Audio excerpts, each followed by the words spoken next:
अस्सलाम वालेकुम। Stirling learning में खुशामदीद। आज के इस लेक्चर में मैथमेटिक्स 10th की बात करेंगे और ये हमारा 23वां लेक्चर है। लास्ट लेक्चर में हमने 2.6 स्टार्ट की थी सिंथेटिक डिवीजन के फर्स्ट पार्ट के, और सेकंड पार्ट के हमने तीन मतलब 6 सवाल हमने कंप्लीट कर लिए हैं। अभी इसका थर्ड, फोर्थ और फिफ्थ पार्ट रहता है। अभी यहाँ पे तो सिंपल हमने इसकी एच की वैल्यू निकाली थी। यहाँ पे अब तीसरे सवाल में एल एंड एम फाइंड करना है हमने।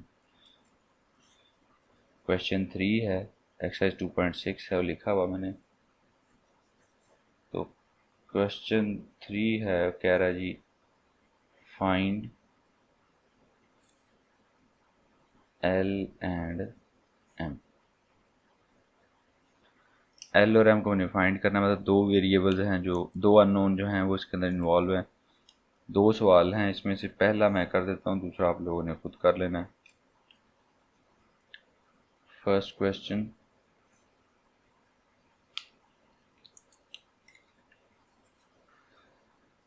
x+3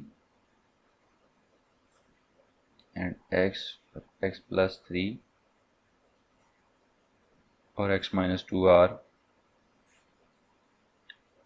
फैक्टर्स ऑफ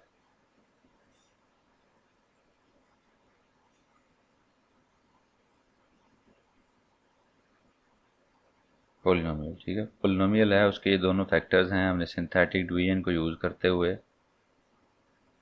एल और एम को फाइंड करना।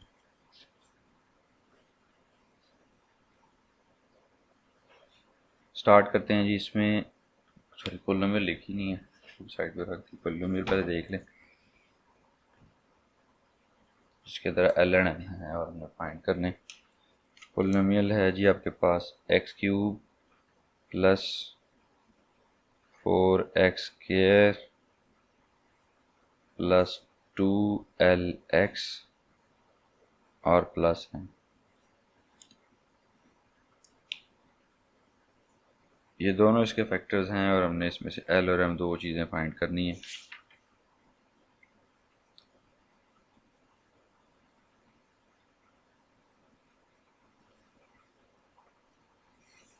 जी, फैक्टर जब होता है, जब फैक्टर के साथ हम इसको, जब फैक्टर थ्योरम से भी करते थे तो फैक्टर की वैल्यू पुट करते थे, तो इसका रिजल्टेंट जो इसका रिमाइंडर है वो, मतलब ये इक्वल टू ज़ीरो आया था, मतलब रिमाइंडर ज़ीरो आता था। इसी तरह इसको सिंथेटिक डिवीजन के अंदर भी इसी तरह करेंगे। x+3 में से पहले x की वैल्यू निकालें।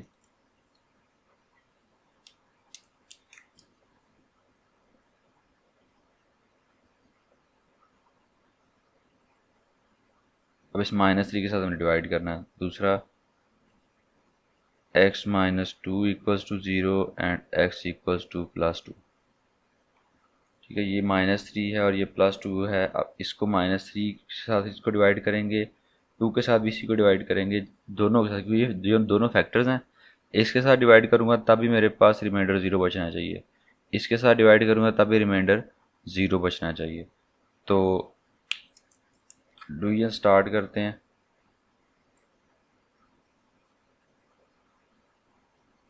-3 x³ हाईएस्ट पावर है, तो उसके साथ जो नंबर होता है वो आएगा 1, 4, 2l और m। x³ x² x और x के बगैर वाली ये वैसे ही नीचे आ जाएगा। इसको इससे मल्टीप्लाई करेंगे, -3 सॉल्व होगा 1, फिर इसको इससे मल्टीप्लाई करेंगे -3 2l -3, इसको इससे मल्टीप्लाई करेंगे 3 के साथ तो -6l +9 बन जाता। 3 से इसका मल्टीप्लाई करेगा प्लस माइनस माइनस और माइनस माइनस +9, तो आ जाएगा m-6l +9।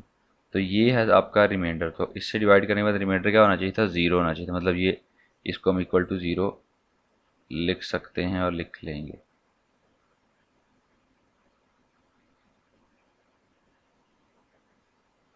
एक इक्वेशन आपके पास ये बन गई। दूसरा अब 2 से डिवाइड करना है, वही नंबर्स हैं, उसी तरह से 2 से इसको डिवाइड शुरू करेंगे।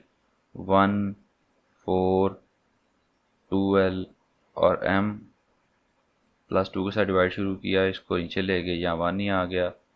1 इंटू 2 हो गया, यहाँ पे 6 हो गया, 6 इंटू 2 12 है, तो यहाँ पे 12 आ जाएगा, तो यहाँ पे नीचे आ जाएगा 2l प्लस 12। अब इस प्लस 12 को इसको फिर से 2 से मल्टीप्लाई करेंगे, आ जाएगा आपके पास 4l प्लस 24, तो आ जाएगा m प्लस 4l प्लस 24। ये रिमाइंडर वाली साइड है, इसको भी इक्वल टू 0 होना चाहिए था, तो ये भी आपके पास m plus 4l plus 24 equal to 0। ये आपके पास दूसरी इक्वेशन आ गई।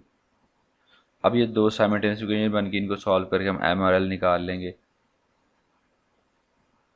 इसमें से m निकाल लें in the form of l और इसके अंदर पुट कर लें। यहाँ से m इधर रह जाएगा, प्लस -6l इधर जाके प्लस का 6l हो जाएगा, और इधर +9 इधर आके -9 हो जाएगा। अब ये जो m की वैल्यू निकाली in the form of l, इसको हम पुट कर देंगे उस इक्वेशन के अंदर। इस वैल्यू को यहाँ पे पुट करेंगे, जहाँ पे m है वहाँ पे लिखते हैं 6l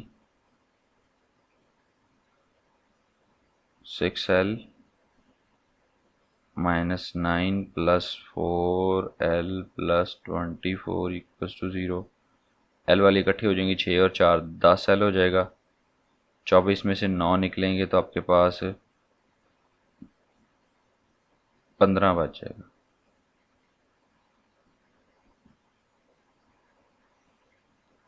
प्लस का 15 बच गया। अब ये प्लस का 15 इधर जाके -15 हो जाएगा। 10l equals to -15, 10l equals to -15। अब l फाइंड करना है तो 10 उधर जाके डिवाइड हो जाएगा, -15 ओवर 10, 5 2 10, 5 3 15, तो l आपके पास आ गया -3/2। एक वैल्यू निकल आई। अब इस वैल्यू को हम पुट कर देंगे इधर, तो यहाँ से m भी निकल आएगा। इस वैल्यू को पुट करें यहाँ पे ला के, m इक्वल्स टू 6l की जगह पे क्या आएगा, -3/2 -9, 2 1 2 2 3 6, 3 3 9 -9 तो m आपके पास आ जाएगा -18। तो ये आपके पास m की वैल्यू आ गई, और ये आपके पास l की वैल्यू आ गई। अब इससे ये x-3 x+2 ये इसके फैक्टर्स निकल आते हैं जी। अब अगला सवाल देख लें जी। तीसरे का एक पार्ट मैंने कर दिया, दूसरा आप लोगों ने खुद करना है। चौथा देख लें, इसमें भी synthetic division solve by using synthetic division. अच्छा, इसमें तो एक आधी वैल्यू अननोन थी, वो निकाली थी। अब सॉल्व बाय सिंथेटिक डिवीजन का क्या मतलब है, अभी इसको देखते हैं। क्वेश्चन नंबर 4 है आपके पास, इसको मिटा लें पहले।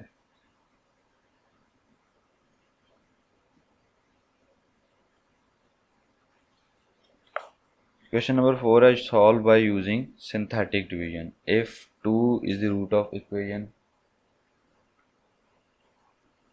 If 2 is the root of equation x³ - 28x + 48 = 0, तो हमने सिंथेटिक डिवीजन से इसको सॉल्व करना है। या 3 is the root of the equation 2x³। इसका मैं सेंटर वाला सेकंड क्वेश्चन करूँगा, फर्स्ट और थर्ड आप लोगों ने खुद करना है।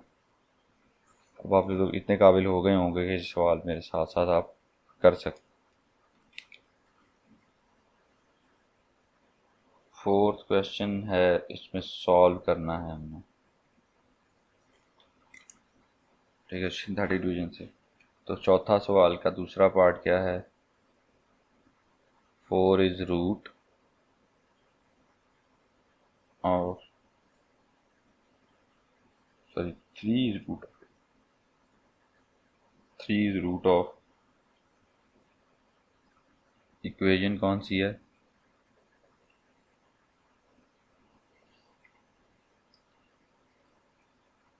2x³ minus 3x² minus 11x plus 6 equals to 0।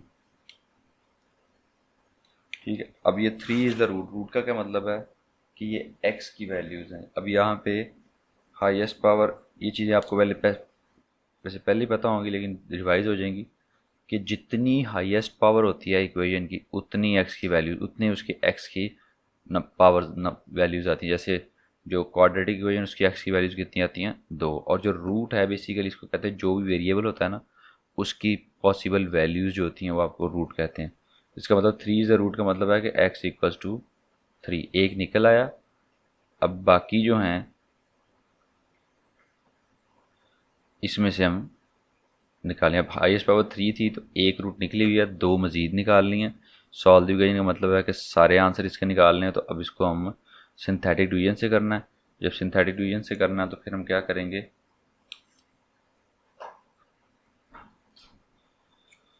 हम इसको 3 के साथ डिवाइड शुरू करेंगे जिस तरह हम सिंथेटिक डिवीजन जनरली करते हैं।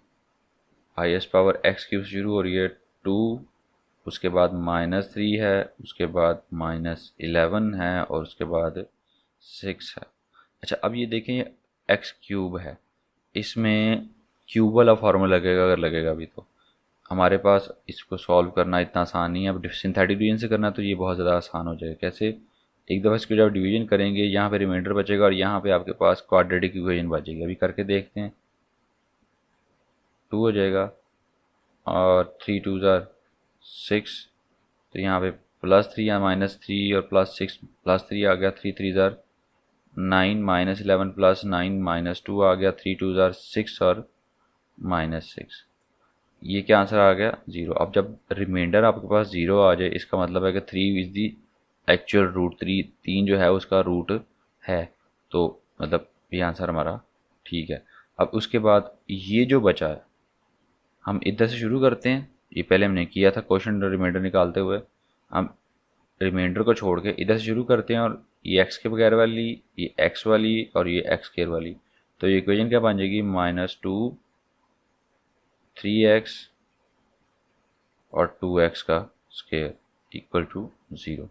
ये आपके पास इक्वेशन बन गई। अब इस इक्वेशन को आगे हमने सॉल्व करना है। सिंपल फैक्टराइजेशन इसके अंदर हो रही है। 2 2 4 तो -4x² आ रहा है। हमने इसको ऐसे दो हिस्सों में तोड़ना है कि जमा करूँ तो +3 आ जाए, ज़रूर दूँ तो -4 आ जाए। तो मेरे पास है 2x² + 4x -x। 4 1 4 मनफी का हो जाएगा और 4 में से 1 निकलेगा तो जमा का 3 बच जाएगा। यहाँ से अब 2x कॉमन आ रहा है, x + 2 बचेगा और यहाँ से -1 कॉमन आ रहा है, x + 2 बचेगा equal to 0। x + 2 and 2x - 1 equals to 0। ठीक है, इधर से आप x की दो जो वैल्यूज मज़ीद हैं वो भी आपके पास आ जाएंगी। x + 2 equal to 0, 2x - 1 equal to 0, तो x equals to -2 and 2x equals to 1 and x equals to 1/2। तो ये आपके पास जो x की दो मज़ीद वैल्यूज़ हैं वो आपके पास ये आ गई। एक वैल्यू पहले दी हुई थी ये वाली, तो ये कंप्लीट सोल्यूशन आ गया। हाईएस्ट पावर 3 है तो इसके 3 सोल्यूशन आने थे, 3x आने थे। एक पहले दिया हुआ था, 2 हमने और निकाल लिए।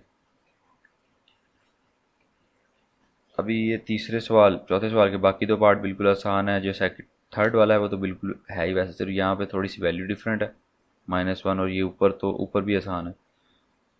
अच्छा, अब सवाल करते हैं जी पाँचवें का पहला पार्ट। पाँचवें में भी आपके पास x⁴ है हाईएस्ट। इसका मतलब है कि 4x की वैल्यूज़ आएंगी। इसमें अब उसने दो पहले दे दी हैं, x की दो वैल्यूज़ पहले दे दी हैं। मतलब इसको हम दोनों को पहले एक से डिवाइड करेंगे, फिर उसी को रख के दूसरे से डिवाइड करेंगे, तो आपके पास जो इक्वेशन बनेगी वो स्क्वायर वाली इक्वेशन बन जाएगी। और फिर स्क्वायर वाली इक्वेशन को आगे सॉल्व करनी आती है। दूसरा और पहला बिल्कुल इससे पहले में थोड़ा सा फ़र्क है, क्योंकि यहाँ पे x⁴ है, फिर x² वाली वैल्यू है। देखें, x⁴ है, फिर x² वाली वैल्यू, x³ नहीं है, और फिर x वाली वैल्यू भी नहीं है, x के बगैर वाली वैल्यू। तो जब वैल्यूज़ नहीं होती उसकी जब हम क्या करते हैं, ये वैल्यू भी हमने डिस्कस किया, लेकिन आज फिर इसको दोबारा से यहाँ से डिस्कस भी हो जाएगा और साथ ही आपके क्वेश्चन नंबर 5 का पहला पार्ट सॉल्व भी हो जाएगा। शुरू करते हैं।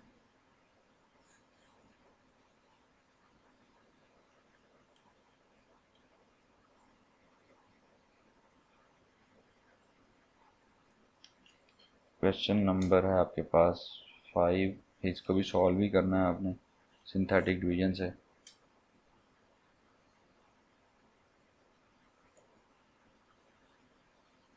तो 1 एंड 3 रूट्स हैं किसी इक्वेशन की, x4 minus 10x² plus 9 equal to 0।